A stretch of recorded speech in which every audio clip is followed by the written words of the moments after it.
కరీంనగర్ పట్టణంలో నక్క ప్రత్యక్షమైంది. నగరంలోని వావిలాలపల్లిలో గల ఓ కార్యాలయంలోకి నక్క దూరింది. నక్క అతి చిన్న వయసుది కావడంతో కార్యాలయ నిర్వాహకులు ముందుగా దానిని కుక్క లేదా పిల్లిగా భావించారు. 2 రోజులు గడుస్తున్న ఆ జంతువు ఎటు వెళ్ళకపోవడంతో క్షుణ్ణంగా పరిశీలించిన వారు దానిని నక్కగా నిర్ధారించారు. అయితే నక్క తమ కార్యాలయంలోకి రావడం అదృష్టంగా భావిస్తున్నామన్నారు. సదరు కార్యాలయ యజమాని మారం జలంధర్ రెడ్డి.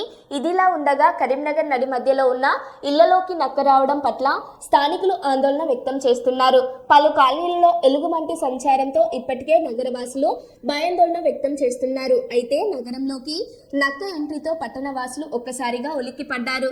ప్రకృతి విధ్వంసం వల్లే రకరకాల జంతువులు జనవాసాల్లోకి వస్తున్నాయి అంటున్నారు.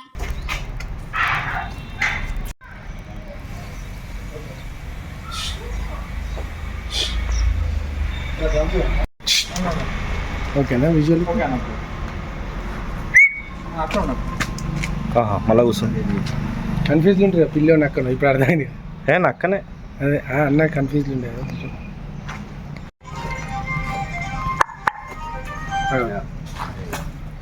బాత్రూంలోకి పోతుంది.